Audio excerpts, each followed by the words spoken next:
Pienso que lo va a encontrar rápido. Aleluya. Gloria a Dios. Si no lo encuentro rápido, el domingo lo mando a la clase de los niños.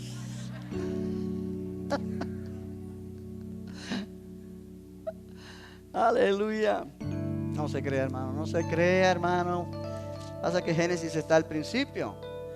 Que cualquiera lo encuentra, ¿no? Vamos a leer el versículo 15. Dice así la palabra del Señor. Y pondré enemistad entre ti y la mujer, y entre tu simiente y la simiente suya. Esta te herirá en la cabeza, y tú le herirás en el calcañar. Vamos a leerlo todos en voz alta. Es una promesa. Es la primer promesa que Dios hace, la primer profecía que se habla. Dios mismo la dice en el momento cuando Adán y Eva pecaron, y Él ya habla desde ese momento la promesa de la redención del hombre. Vamos a leerlo todos juntos. Dice: y pondré enemistad entre ti y la mujer, y entre tu simiente y la simiente suya. Esta te herirá en la cabeza, y tú le herirás en el calcañar. Padre, oramos que tu palabra pueda venir a nuestras vidas, Señor, producir el fruto que tú quieres que produzca en cada corazón, que se abre, Señor, y que permite que tu palabra penetre y pueda producir allí el fruto que tú quieres producir. Quita todo pensamiento contrario de cada mente. Señor, oramos que tu palabra solamente prevalezca en este lugar. Úsame para ser un vehículo, un instrumento en tus manos, para poder ser de bendición a tu pueblo. Que tu nombre sea glorificado. Te lo pedimos en el nombre de Jesús. Y todos dicen amén. Puede sentarse. Gloria al nombre del Señor. Aleluya. Hoy continuamos nuestra lección siguiendo la secuencia de lo que hemos estado aprendiendo acerca de la Biblia en la luz de nuestra redención. Y yo he puesto por título a esta enseñanza de esta noche: la simiente de la mujer. La simiente de la mujer. Realmente allí está hablando de la palabra que Dios dijo a la serpiente, quien es Satanás. Pondré enemistad entre ti y la mujer, y entre tu simiente y la simiente suya, o sea, la simiente de la mujer. Hemos llegado a este punto mirando la palabra del Señor en esta manera. Hemos visto que el hombre cayó por su pecado en el reinado de muerte espiritual. La muerte espiritual tomó dominio sobre el espíritu del hombre y lo separó de Dios. Satanás comienza su reinado de muerte espiritual en la creación que Dios creó y dio al hombre. Realmente cuando eso ocurre, el hombre es separado de Dios, y al ser separado de Dios, llega o cae en un nivel donde él ahora se esconde de la presencia de Dios. Si miramos el versículo 8, dice: oyeron la voz de Jehová Dios que se paseaba en el huerto al aire del día, y el hombre y su mujer se escondieron de la presencia de Jehová Dios entre los árboles del huerto. Se escondieron. Ahora es interesante esa palabra, se escondieron. Esa palabra se escondieron, según el hebreo, es una palabra que habla acerca de personas escondiéndose por temor de muerte. Oye bien, personas escondiéndose. Es una palabra que significa básicamente esconderse de algo, esconderse de alguien, esconderse. Pero de 30 ocurrencias donde esa palabra está en el Antiguo Testamento, 25 veces se usa para referirse a esconderse por causa de temor de muerte.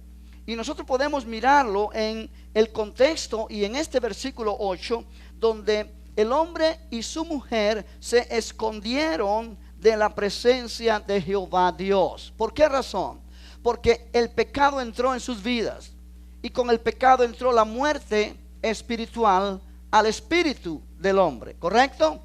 Cuando entró el pecado al espíritu del hombre, obviamente hubo una separación, y lo que para el hombre era grato antes del pecado, la comunión, el compañerismo con Dios, ahora se convierte en temor. Ahora se convierte en temor de muerte. ¿Por qué? Porque él sabe que ha pecado contra Dios, se siente culpable, se siente que está bajo juicio de Dios. Y eso es lo que la muerte espiritual ocasionó. La muerte espiritual ocasiona que la condición del hombre delante de Dios es totalmente de temor, es totalmente de querer esconderse y de no querer dar el frente a Dios. El hombre se vio en una condición sin esperanza y sin Dios, en un mundo donde Satanás tomó el dominio o la autoridad de la muerte, y la condición del hombre vino a ser desesperada. Obviamente Dios en su amor inmediatamente proporciona los medios por el cual el hombre puede acercarse a él. Y Dios concedió a Adán y a sus hijos un medio para que ellos se acercaran a él. Dios es bueno. Dios creó al hombre para que nunca pasara esto. Pero una vez que sucede, una vez que el hombre peca contra Dios, pero Dios no lo deja abandonado al hombre, sino que busca un medio para que el hombre pueda volver a encontrarse con Dios. Y desde el mismo principio en la Biblia miramos que Dios abre una manera, por decirlo así, para que el hombre pueda acercarse a él. Y si tú miras conmigo allí en Génesis, en el capítulo 3 y en el versículo 21, dice: y Jehová Dios hizo al hombre y a su mujer túnicas de pieles y los vistió. Ahora, túnicas de pieles se refiere a pieles de animales. Recuerda que la mujer y el hombre se vistieron de hojas de higuera. Trataron de cubrir su desnudez con hojas de higuera. Sin embargo, esto no era suficiente, porque no es desnudez física lo que estamos hablando, sino desnudez espiritual. Pero Dios ahora les hace túnicas de pieles y los vistió. Ahora, para hacer esas túnicas de pieles hubo que dar muerte a algún animal. Amén. Y al dar muerte a algún animal de donde se tomaron esas pieles para cubrir al hombre, hubo sangre derramada. Y sangre derramada es precisamente la única manera en la cual el hombre puede acercarse a Dios de vuelta. Cuando hay remisión de pecado, cuando hay sangre derramada. Dice la Biblia: sin derramamiento de sangre no hay remisión de pecado. ¿Por qué? Porque derramamiento de sangre de alguien, en este caso un animal sustituto, que muere en lugar del hombre, como yo explicaba la semana anterior, y que el hombre puede apropiar ese sacrificio a su favor, y entonces sabe que Dios le abre la puerta a su presencia. ¿Por qué podemos sacar esta conclusión? Bueno, si tú miras en el capítulo 4 de Génesis y en el versículo 4, la Biblia dice que Abel y Caín, ambos hijos de Adán y Eva, trajeron ofrendas a Dios. Pero dice el versículo 4, y Abel también vamos a leer un poquito antes, el versículo 1, conoció Adán a su mujer Eva, la cual concibió y dio a luz a Caín, y dijo: por voluntad de Jehová he adquirido varón. Después dio a luz a su hermano Abel, y Abel fue pastor de ovejas, y Caín fue labrador de la tierra. Y aconteció andando el tiempo que Caín trajo del fruto de la tierra una ofrenda a Jehová. Y Abel trajo también de los primogénitos de sus ovejas, de lo más gordo de ellas. Y miró Jehová con agrado a Abel y a su ofrenda, pero no miró con agrado a Caín y a la ofrenda suya. Y se ensañó Caín en gran manera, y decayó su semblante. Ahora note que Dios se agradó de la ofrenda de Abel. La ofrenda de Abel es lo mejor que él tiene de sus ovejas. Lo trajo y ofreció un sacrificio para Dios. Y esa ofrenda fue agradable a Dios. Amén. Si miras conmigo en el libro de Hebreos, pones una mano allí en Génesis y miran en Hebreos capítulo 11, la Biblia nos enseña que Dios se agradó del sacrificio de Abel porque lo hizo en fe. Caín no lo hizo en fe. Abel lo hizo en fe, y nosotros somos enseñados en la Escritura que la fe viene ¿cómo? Por oír, y oír la palabra de Dios. De manera que si Dios se agradó del sacrificio de Abel, es porque Abel lo hizo en fe. Mira lo que dice Hebreos 11, versículo 4. Por la fe Abel ofreció a Dios más excelente sacrificio que Caín, por lo cual alcanzó testimonio de que era ¿qué? Justo, dando Dios testimonio de sus ofrendas, y muerto aún habla por ella. O sea, que Abel ofreció a Dios un más excelente sacrificio que Caín, porque Abel lo ofreció por fe o en fe. Ahora, si la fe viene por el oír la palabra de Dios, en algún momento Dios habló a Adán y a Eva y Dios les explicó que la única manera para acercarse a Él era a través de derramamiento de sangre, era a través de sacrificio y poner la fe en ese sacrificio. De lo contrario, Abel no lo hubiera hecho. ¿Cuántos me entienden? ¿Me está entendiendo ahora? O sea, de modo que esa es la manera en la cual Dios siempre buscó de que el hombre se acercara a Dios, a Él de vuelta, ya que de otra manera no había posibilidad. Por buenas obras no es posible, por buenos méritos no es posible, aún por ofrendas y sacrificios no es posible tampoco, a menos que ese sacrificio sea ofrecido de la manera que Dios estableció y sea ofrecido en fe. Iglesia, la Biblia dice, sin fe es imposible agradar a Dios. Sin fe es imposible. ¿Por qué? Porque cuando uno hace las cosas en fe, está haciéndolo de acuerdo a lo que ya Dios ha hablado, que Él exige que se haga de esa manera. Cuando uno lo hace a la manera de uno, aunque uno tenga buenas intenciones con Dios, aunque uno sea sincero en lo que uno hace, pero si uno lo hace porque me nace hacerlo así, porque yo quiero hacerlo a mi manera, Dios no se agrada. Y si Dios no se agrada, Dios no lo acepta. Dios acepta solo lo que Él exige a la manera que Él exige, porque Él es Dios. Y Él sabe lo único que puede abrir la puerta para que el pecador pueda llegar a su presencia. Gloria al Señor. Aleluya. De la misma manera, el pueblo de Israel más tarde se acercaba a Dios por medio del tabernáculo, por medio del sacerdocio, de las ofrendas, etc. Podemos decir que aparte de la manera designada por Dios, el hombre no tuvo ni tiene hoy día ninguna manera de acercarse a Dios. Realmente, desde que el hombre cayó en pecado, ninguno ha tenido el derecho ni el privilegio de acercarse a Dios, excepto por medio de un sacerdocio que Dios designa en su soberanía mediante un sacrificio, o muchas veces Dios se acerca a personas a través de sueños, visiones, visitas de ángeles, porque Dios es amor y Dios quiere bendecir al hombre. El hombre no se puede acercar a Él, pero hay veces que Dios se acerca al hombre para cumplir algún propósito específico, de esa manera que yo acabo de explicar. Aleluya. Gloria al Señor. Así que yo he puesto por título a esta lección así: la simiente de la mujer. Y vemos que la condición del hombre ante Dios es una condición por causa del pecado que no puede acercarse a Dios. El hombre es incapaz de acercarse a Dios. Puedes ponerlo allí como punto número 1. El hombre es incapaz de acercarse a Dios por medio de él mismo. Cuando miramos en el Antiguo Testamento, miramos algunos pasajes que realmente nos desconciertan y que no podemos entender claramente a menos que lo miremos en esta forma que estamos estudiando esta palabra. O sea, en la vida del pueblo de Israel hay ilustraciones de hombres que intentaron acercarse a Dios, entrar a la presencia de Dios en una manera contraria a la que Dios ordenó, y hubo realmente malas consecuencias.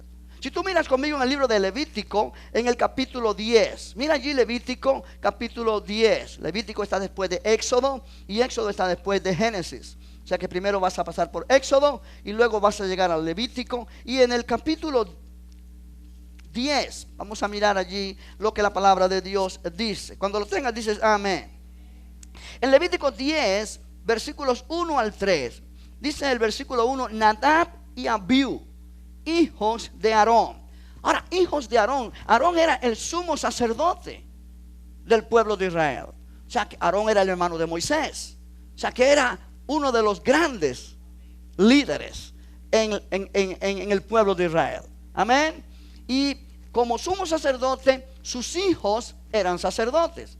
Ellos también pertenecían obviamente a la tribu de Leví, y esa tribu fue la que Dios separó y dedicó para el sacerdocio en el pueblo de Israel, para que hicieran los oficios del culto. O sea, en el tabernáculo ellos iban a hacer lo que realmente ofrecer sacrificios, preparar el tabernáculo de manera que siempre estuviera de una manera limpia, acondicionada como Dios exigía, y ese era el trabajo de ellos. Ahora, Nadab y Abiú, dice, hijos de Aarón, tomaron cada uno su incensario y pusieron en ellos fuego, sobre el cual pusieron incienso y ofrecieron delante de Jehová fuego extraño que él nunca les mandó. Ahora, el sumo sacerdote podía entrar a la presencia de Dios una vez al año y solamente para derramar de la sangre del sacrificio en el arca del pacto y salir inmediatamente. Él no podía permanecer más, porque allí estaba tipificada la presencia de Dios, y Dios es santo y el hombre pecador, y el hombre pecador no puede acercarse a un Dios que es absolutamente santo. ¿Me está entendiendo eso? Estos jóvenes, dice, pusieron en el incensario fuego extraño, porque fue un fuego que Dios nunca les mandó. Ellos no tenían derecho alguno a entrar a la presencia de Dios. Y mira el versículo 2. Y salió fuego de delante de Jehová y los quemó, y murieron delante de Jehová. Murieron.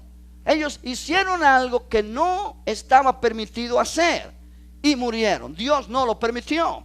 Verso 3. Entonces dijo Moisés a Aarón: esto es lo que habló Jehová diciendo: en los que a mí se acercan me santificaré, y en presencia de todo el pueblo seré glorificado. Obviamente esto para Aarón fue terrible. Sus dos hijos murieron, pero dice, y Aarón cayó.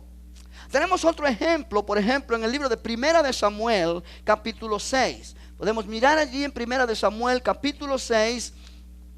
Y en este pasaje hay una ilustración que es bien interesante. El arca del pacto en este tiempo había sido capturada por causa del gran pecado de un sumo sacerdote llamado Elí.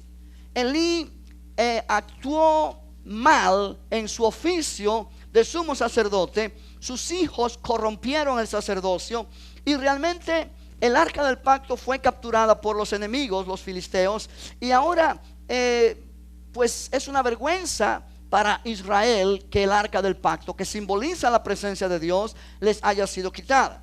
Ahora el arca del pacto, capturada por los filisteos, fue llevada a Gat, la ciudad donde ellos vivían. Y después de una serie de castigos, Dios castigó de una manera severa a cada persona que tuvo que ver de los filisteos con el arca y el lugar donde el arca estuvo. En Primera de Samuel capítulo 6, versículo 19, podemos leer así: entonces Dios hizo morir a los hombres de Bet-Semes, porque habían mirado dentro del arca de Jehová. Hizo morir del pueblo a 50,070 hombres. Y lloró el pueblo, porque Jehová lo había herido con tan grande mortandad. Y dijeron los de Bet-Semes: ¿quién podrá estar delante de Jehová, el Dios santo? ¿A quién subirá desde nosotros? O sea, una vez que los filisteos vieron que donde quiera que el arca del pacto llegaba, provocaba malas consecuencias en ellos, ellos trataron de devolverla a los israelitas y lo llevaron allí a Bet-Semes. Pero cuando llegaron a Bet-Semes, los que estaban allí miraron el arca, y era prohibido que alguien pudiera mirar el arca.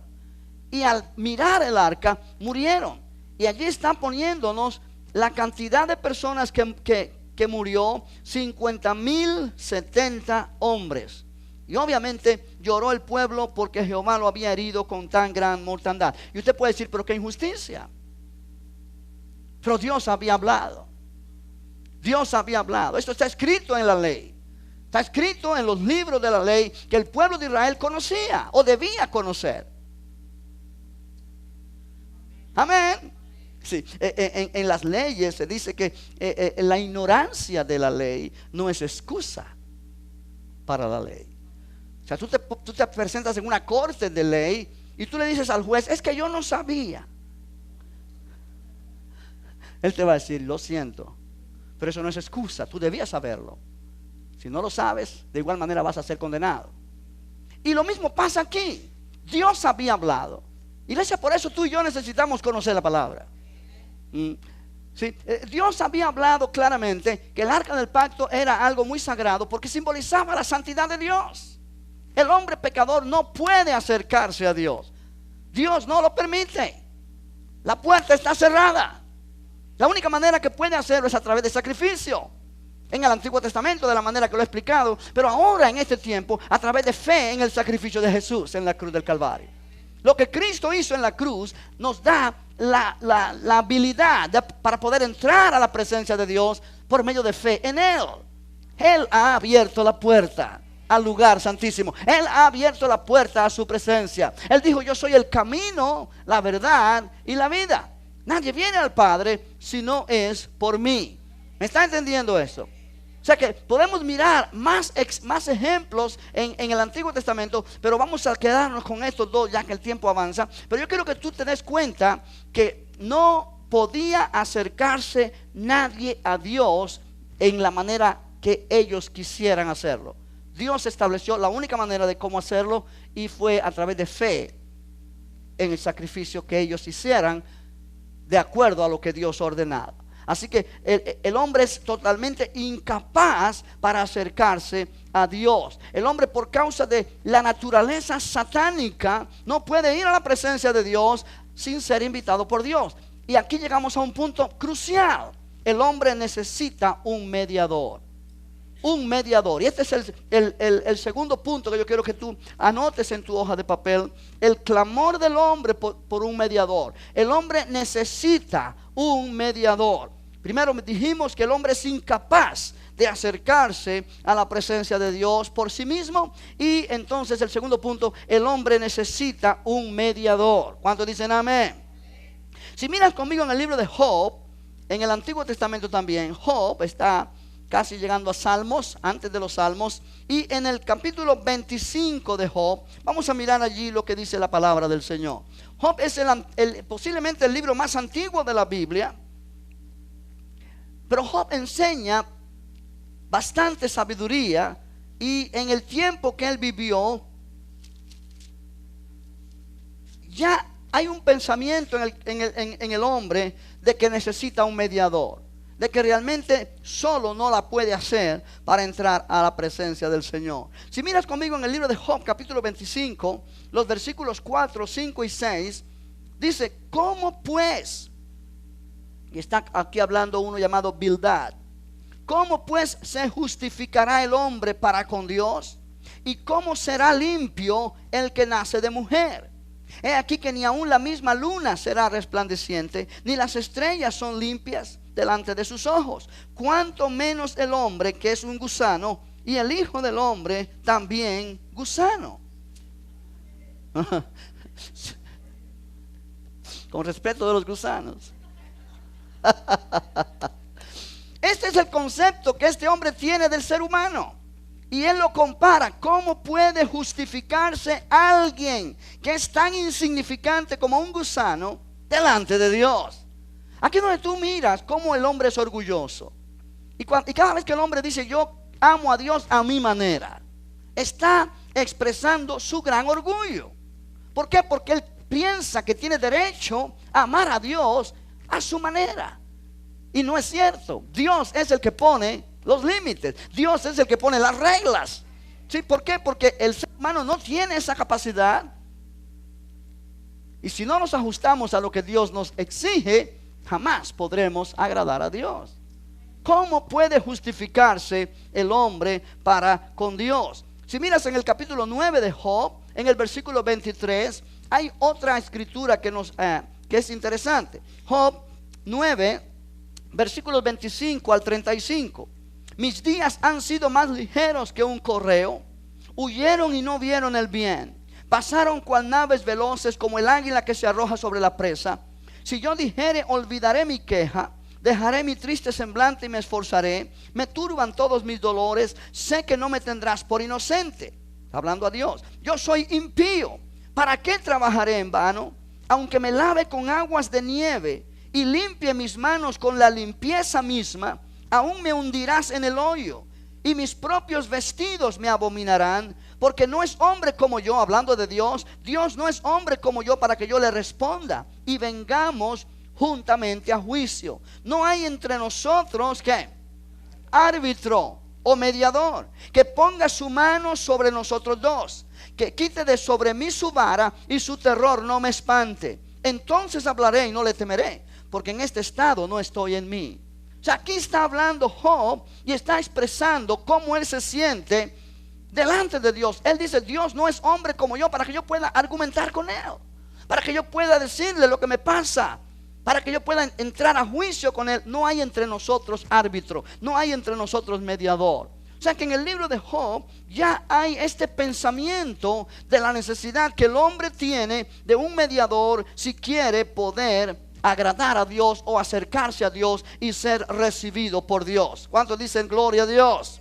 Ahora en Jeremías capítulo 30 hay otra palabra. El profeta Jeremías nos da este mismo sentir. Dice en el versículo 21, si no lo puedes encontrar, anótalo en tu hoja de papel. De ella saldrá su príncipe y de en medio de ella saldrá su señoreador, y le haré llegar cerca y él se acercará a mí. Porque ¿quién es aquel que se atreve a acercarse a mí? Dice Jehová. ¿Quién es aquel que se atreve a acercarse a mí? Dios es inaccesible, a menos que Él sea el que nos abra el camino para poder acercarnos a Él. Si Él no toma la iniciativa, no hay quien pueda acercarse a Dios por el pecado que el hombre ha cometido. Ahora podemos mirar cómo Dios creó al hombre para caminar con Él, para tener comunión con Él. Pero ahora podemos ver el daño que el pecado ha hecho. Que el pecado ha separado al hombre de Dios, de manera que el hombre no puede acercarse a Dios. No puede. Y a menos que Dios no abre la puerta, nadie puede entrar. Y qué bueno que Dios lo ha abierto la puerta. Ahora, hace falta un mediador. ¿Cuáles son los requisitos de un mediador para que el hombre pueda acercarse a Dios? Bueno, un mediador tiene que ser una persona. Primero, debe ser un hombre, porque tiene que representar a la humanidad. No puede ser un ángel, tiene que ser un hombre. Segundo, debe poseer la capacidad de entender y de simpatizar con las tentaciones del hombre. O sea, alguien que sea un hombre, ese es el primer requisito para un mediador. Y el segundo requisito es alguien que pueda tener compasión de la necesidad y las tentaciones que el hombre tiene por causa de que él también las ha tenido. Gracias a Dios que Jesucristo es el mediador por excelencia. ¿Sí? Eso es lo que la Biblia enseña. Dios proveyó un mediador. No hay otro mediador entre Dios y los hombres. Jesucristo, hombre, dice la palabra de Dios. ¿Cuántos dicen amén? Gloria al nombre del Señor. Ahora aquí llegamos al tercer punto. Es necesaria la encarnación. De esto hablamos la semana anterior. Pero ahora nos damos cuenta que si el hombre ha pecado y no puede acercarse a Dios, aunque quiera, no tiene la capacidad. El hombre no puede acercarse a Dios. El hombre necesita un mediador. Pero este mediador no se consigue por ningún lado en la tierra, porque todos han pecado. Nadie tiene la capacidad de poder acercarse a Dios. O sea, nadie puede acercarse a Dios para ser un mediador para las demás personas. Amén. De manera que podemos decir que la necesidad que el hombre tiene de justicia, la necesidad que el hombre tiene de vida eterna y la necesidad que el hombre tiene de un mediador puede ser satisfecha solamente por la persona que Dios elija. Y como aquí en la tierra no puede encontrarse, Dios mismo tiene que venir en la persona de su Hijo para ser ese mediador. Aleluya. La encarnación de la divinidad con la humanidad. Y esto es lo que Jesús vino a hacer. Cuando Él se hizo hombre. La Biblia dice, aquel verbo fue hecho carne. Habitó entre nosotros.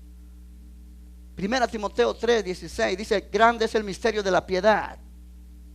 Dios mismo fue manifestado en carne, fue justificado en el Espíritu, fue visto de los ángeles. Gloria al Señor. Recibido arriba en gloria, predicado a las naciones. El Dios eterno tomó naturaleza humana y entonces vino a ser Dios hombre. 100% Dios, 100% hombre. No mitad Dios y mitad hombre. Los antiguos tenían esculturas, paganos por supuesto, de figuras que mitad de la persona o mitad del ser era figura de un caballo o figura de un animal y la otra mitad de un Dios. Quizá viene el concepto de la encarnación, pero dentro del paganismo que no conoce la palabra de Dios. La encarnación es alguien que es Dios 100% y que es hombre 100%. Dios manifestado en carne. Por eso es la palabra encarnación. ¿Cuánto me entiende lo que estoy hablando? O sea que la encarnación es realmente la divinidad y la humanidad unidas. Y esa es la manera que Dios obra para poder traer un sustituto que tuviera las dos naturalezas, la naturaleza divina y la naturaleza humana.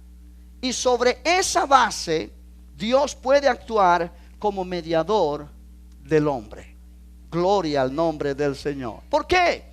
Porque siendo igual a Dios y unido al hombre, entonces realmente puede unir a Dios y al hombre. Aleluya. Y estando unidos el Dios y el hombre, realmente el encarnado, o sea, Cristo en este caso, podrá asumir las responsabilidades de la traición del hombre y satisfacer las demandas de la justicia divina y así poder tender un puente de unión entre Dios y el hombre. Jesús vino a ser el puente entre Dios y el hombre. Alabado sea el nombre del Señor. Iglesia, por eso que ninguna religión puede salvar a nadie. Por eso que no hay nadie que salve a nadie, solo Jesús. María no puede salvar a nadie. La Virgen María no puede salvar a nadie. Pablo no puede salvar a nadie. Pedro no puede salvar a nadie. Juan no puede salvar a nadie. Buda no puede salvar a nadie. Mohammed o Mahoma no pueden salvar a nadie. O sea, ninguna religión puede salvar a nadie. ¿Por qué? Porque esto se trata de una persona. Solo Jesucristo. Sí, la Biblia dice: en ningún otro hay salvación, porque no hay otro nombre bajo el cielo dado a los hombres en el cual podamos ser salvos. María cumplió un papel en el propósito de Dios excelente. Ella fue el instrumento que Dios usó para que el encarnado viniera a la tierra. En su vientre fue concebido el Hijo de Dios, tomando naturaleza humana. Los apóstoles jugaron un papel importante. Ellos proclamaron el evangelio. Ellos conocieron y vieron a Jesús en persona y pudieron transmitir este mensaje que luego se propagó al mundo entero. Pero ninguno de ellos puede calificar para ser un mediador.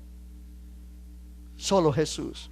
¿Por qué? Porque Jesús, al ser Dios hombre, nunca cometió pecado. Nunca fue dominado por el reino espiritual de las tinieblas. Jamás. Él pudo entrar a la presencia de Dios siempre. Y como hombre, él comenzó a conocer lo que el ser humano padece en esta tierra. Y dice la Biblia que porque él ahora puede compadecerse de nuestras debilidades, porque él fue tentado en todo también, pero sin pecado. Él puede ser un mediador. Aleluya, aleluya, gloria al nombre del Señor. Él es el puente que puede unir a Dios y al hombre. Por eso Jesús, una vez más cito lo que Jesús dijo: yo soy el camino, la verdad y la vida. Nadie puede venir al Padre, o nadie viene al Padre, si no es por mí. Él es el puente que une a Dios con la humanidad perdida. Por eso que aparte de Él nadie puede entrar a la presencia del Señor. Ahora, cuando entendemos este concepto, la encarnación, el pasaje que leímos en Génesis 3, donde se habla la primer promesa de la encarnación. Vamos allí otra vez y vamos a mirar algo interesante. Y este es el cuarto punto, la promesa de la encarnación. Dios promete la encarnación, que es la simiente de la mujer. Ese es el título de la lección. Aleluya. Génesis 3 dice: y pondré enemistad, versículo 15, entre ti y la mujer, entre la serpiente y la mujer, y entre tu simiente, la simiente de la serpiente, y la simiente suya, o sea, la simiente de la mujer. Esta, la simiente de la mujer, te herirá en la cabeza, a la serpiente, y tú, la serpiente, herirás a la simiente de la mujer en el calcañar. Ahora, aquí hay 4 afirmaciones muy importantes en esta promesa, y vamos a mirarla. La primera es cuando Dios dice: pondré enemistad entre ti y la mujer. Y esto no hay mucho argumento para explicarlo, sino que la historia de la mujer prueba eso. La mujer a través de los siglos ha sido totalmente marginada, totalmente minimizada, no ha valido nada. En muchas culturas vale menos que un 0 a la izquierda, y un 0 a la izquierda no vale nada. La mujer vale menos que cualquier cosa. El cristianismo es la única, vamos a llamarle religión, que ha levantado a la mujer a un nivel de dignidad y de respeto. Porque otras culturas y otras religiones pusieron a la mujer en lo más profundo de lo negativo. De ahí sale el machismo. Que el machismo ha invadido la tierra entera. Cuando el hombre trata a su esposa como un trapo cualquiera. La mujer no tiene ningún valor, no tiene ningún derecho a nada. Solamente tiene el derecho a callarse la boca y a aguantar todo lo que le digan. Eso no es lo que Dios quiso hacer con la mujer. Dios le dijo a Adán: te haré ayuda idónea. Ayuda idónea. No un ayudante, pero ayuda idónea. Y esa ayuda idónea es tan necesaria si el hombre inteligente quiere llevar adelante su hogar, que el machismo vino del diablo mismo para obstaculizar, estorbar y romper el plan de Dios. Aleluya. ¿Me está entendiendo? La religión se ha encargado de apoyar al machismo a través de los siglos y las culturas. Pero no es otra cosa que originado por el mismo infierno, por el mismo diablo. Porque Dios, desde que creó a Eva, la creó para que fuera una mujer a la par del hombre, no debajo del hombre, no encima del hombre, pero a la par. Y nosotros miramos el mundo como vive. Obviamente ahora está el movimiento feminista que está tratando de sacar a la mujer de ese hoyo, pero se le ha ido la mano y ahora lo ha puesto por encima del hombre. Y también es tan contrario y tan desastroso como lo otro. Tanto el machismo como el feminismo son totalmente contrarios a la palabra de Dios. Ambos deben estar a la par, si el hogar va a funcionar bien. O sea que lo que Dios hace es bueno, pero el diablo ha venido para distorsionar lo que Dios hizo. Y esa es una de las razones. Porque dice: pondré enemistad entre ti y la mujer. Obviamente, cuando la serpiente se da cuenta que la simiente de la mujer va a venir a derrotarla, va a tratar de hacer que la vida de la mujer no valga nada. Y va a tratar de destruir la mujer donde quiera que esté. Porque sabe que de la mujer va a venir quien lo va a derrotar a él. Aleluya. La segunda afirmación dice: pondré enemistad entre tu simiente y la simiente suya. O sea, la simiente de Satanás es la raza humana no regenerada. La Biblia dice el mundo entero está bajo el maligno. La raza humana no regenerada es la simiente de la serpiente. Ahora, la simiente de la mujer es Cristo. Aleluya. Amén. Cristo desde que nació fue realmente perseguido por la simiente de Satanás. Cuando tú miras los evangelios, Jesús desde que nació, Herodes quiso matarlo. Cuando Jesús comenzó a ministrar, Él estaba haciendo bienes, sanando a los enfermos, libertando a los oprimidos, trayendo luz en medio de tinieblas. ¿Qué hizo los religiosos? ¿Qué hicieron los religiosos de Israel? Quisieron matarlo una y otra vez, pero Él no se dejó hasta que Él se entregó. Pero ellos no pararon hasta venir a crucificar a Jesús. ¿Por qué? Porque allí no es otra cosa que la simiente de la serpiente persiguiendo a la simiente de la mujer, que es Cristo. Lo crucificaron, pero Él resucitó. Pero entonces desde la resurrección de Jesús hasta nuestros días, la iglesia ha sido el objeto de las persecuciones más terribles y de la enemistad del mundo. Y a través de los siglos, y es la historia, la iglesia ha sufrido indeciblemente. Los primeros siglos fueron terribles para los cristianos. Hoy día todavía hay lugares donde ser cristiano es ser condenado a muerte, literalmente. Pero aquí en esta nación misma y otras naciones, a los cristianos nos ven como enemigos. ¿Por qué? Porque tenemos la palabra que es la verdad. Movimientos modernistas que quieren hacer las cosas a su propia manera. Movimiento gay, gente que está a favor del aborto, toda esta sociedad de lesbianas, gays, transexuales o transgénero, todo eso.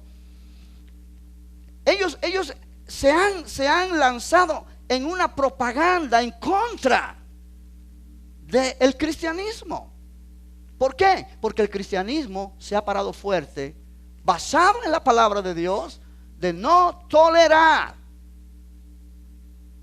la conducta homosexual como correcta y no tolerar como algo correcto y normal que una mujer aborte a su bebé simplemente porque lo quiere hacer, porque es su derecho. No es tal cosa. Es dar muerte a un ser que ya tiene vida. Ellos dicen que no, que es un feto.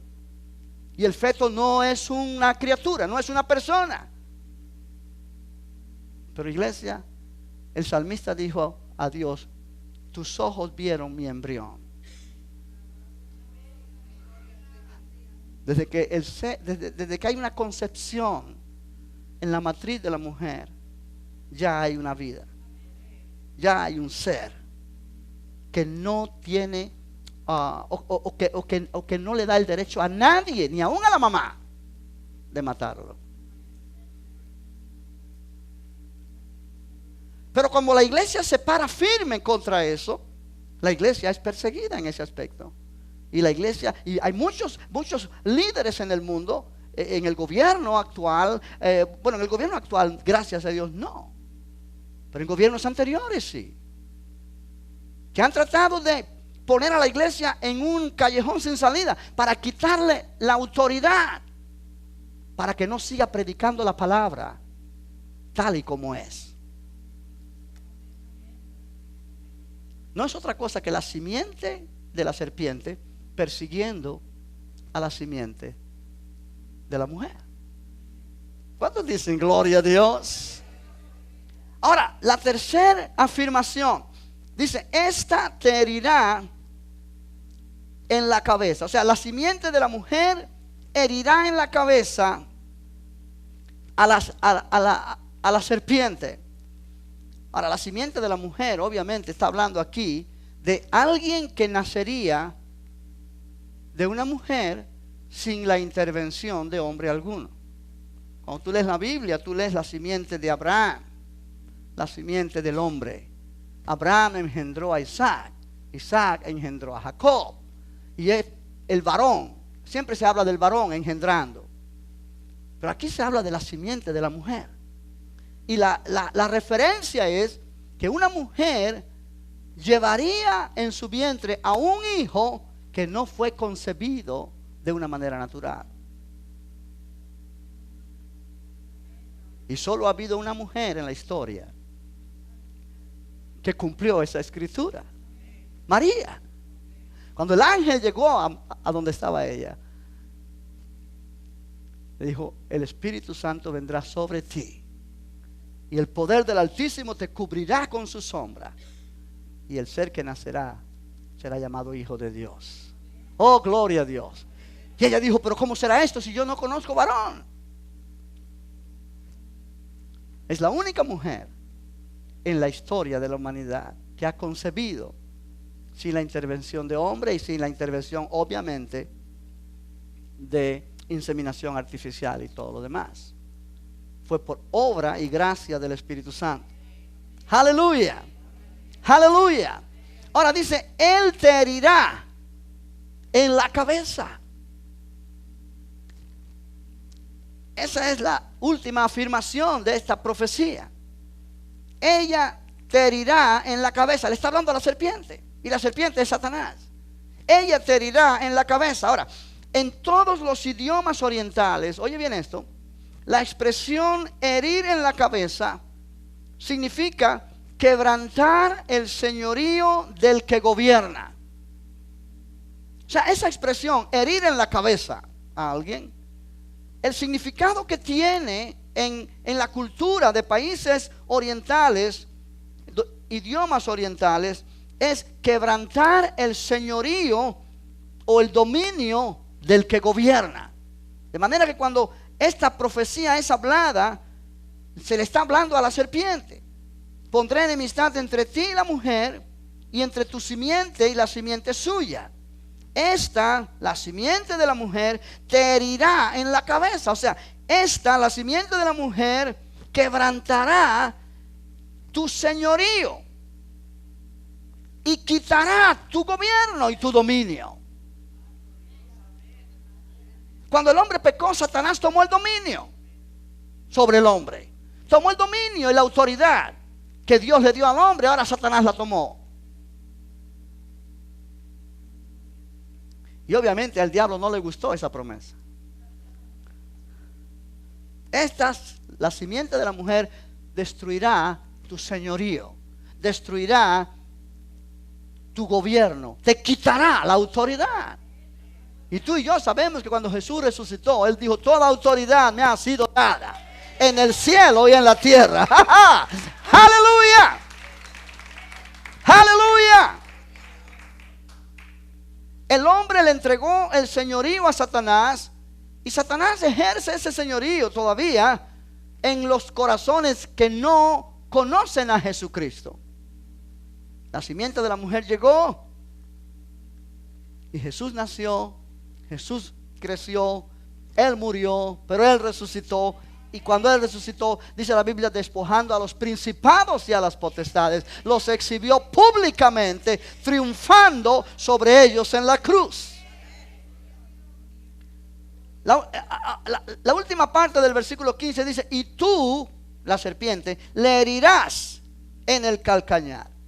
Y obviamente aquí puede estarse refiriendo a la simiente la serpiente, y la simiente de la serpiente persiguiendo a la simiente de la mujer, a Cristo. Y obviamente cuando Cristo estuvo en la cruz, eso puede ser una alusión a que ella te herirá en el calcañar. Una herida en el calcañar duele, pero no es mortal, no es decisiva. ¿Cuántos dicen gloria a Dios? Jesús murió, pero Él resucitó. Él venció la muerte. Ahora, el calcañar también puede referirse a la iglesia aquí en la tierra.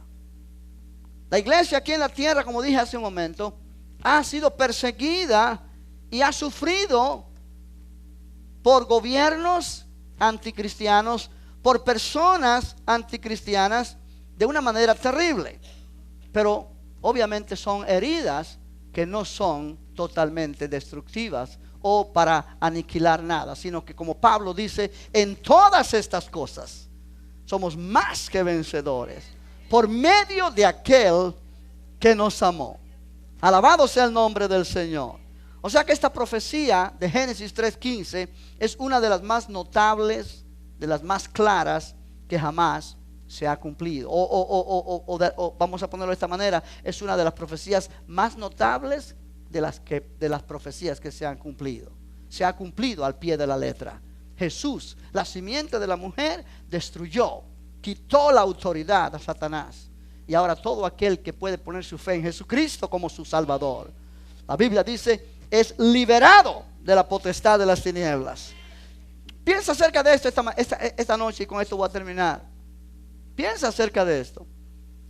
Una persona pecadora, una persona que ha causado daño a otros, una persona que realmente está sin esperanza, hecho pedazos por el pecado. Satanás lo tiene atrapado, está bajo el dominio del adversario. Pero en el momento que esa persona acepta a Jesús como su Salvador, en el momento que esa persona confiesa con su boca que Jesucristo es el Señor y cree en su corazón que Dios lo levantó de los muertos, es salvo. En el momento que esa persona confiesa a Jesús, las cadenas que le ataban se rompen. El poder de Satanás es totalmente arruinado y él tiene que soltar a esa persona que ha estado atrapada por el enemigo. No hay poder alguno que pueda prevalecer cuando la persona confiesa que Jesucristo es el Señor. Aleluya. Y esto es prueba, iglesia, de que realmente el poder del diablo fue totalmente roto, fue totalmente quitado. Es cierto, el diablo es poderoso sobre la gente que no conoce a Cristo, pero aquellos que conocemos a Jesús hemos sido libertados de la potestad de las tinieblas y hemos sido trasladados al reino de su amado Hijo. Oh, ¿cuántos dicen gloria a Dios? Dale ese aplauso fuerte al Señor. Vamos a terminar aquí y yo quiero que te pongas de pie. Vamos a darle gracias a Dios por su palabra. La semana que viene, si Dios nos lo permite, vamos a la segunda parte de esta lección, la simiente de la mujer. Pero es momento para darle gracias a Dios, porque Cristo vino. Cristo vino. Hay esperanza para el mundo. Hay esperanza para el ser humano. Tú y yo ya hemos recibido esta verdad. Y iglesia, nosotros necesitamos proclamar este mensaje a aquellas personas que no conocen esta verdad. Jesús dijo que cuando la verdad es conocida, la verdad hace libre. No importa cuán cautivo la persona está, no importa cuán esclavo la persona está del pecado, del poder del diablo. En el momento que la persona oye este mensaje de salvación y lo cree, en ese momento las cadenas son rotas. En ese momento la luz viene. En ese momento las tinieblas totalmente se apagan, ¿sabe? O se quitan, porque dice la Biblia, las tinieblas no prevalecieron en contra de la luz. Cuando la luz llega, las tinieblas se tienen que ir. En el hogar donde la luz llega, las tinieblas se tienen que ir. En la familia donde la luz llega, las tinieblas se tienen que ir. En la persona donde la luz llega, aleluya, las tinieblas se tienen que ir. Tú y yo somos testigos de eso. Tú y yo somos testigos de eso. En el tiempo pasado no teníamos vista para ver esta verdad. Hoy podemos ver. Andábamos en tinieblas, pero ahora somos luz en el Señor. Ahora sabemos que Cristo vino, que Él rompió las cadenas que nos ataban y que ahora nos ha dado esperanza. Y una esperanza gloriosa, una esperanza maravillosa. Bendito el nombre de Jesús. ¡Aleluya! Gloria al nombre del Señor. ¿Por qué no levantas tus manos y comienzas a alabar a Dios? Y comienzas a decirle: Señor, gracias porque viniste a salvarme. Gracias por la salvación que tú me has dado. Gracias por la sangre que derramaste en el Calvario. Gracias, Señor, porque tú quebraste el yugo de opresión que me estaba destruyendo. Tú rompiste mis cadenas. Tú desataste, Señor, los lazos que el diablo había puesto para arruinar mi vida. Tú me diste libertad. Tú me diste vida. Tú me diste, Señor, esperanza. Oh, te doy gracias en esta noche. Señor, mi alma te alaba.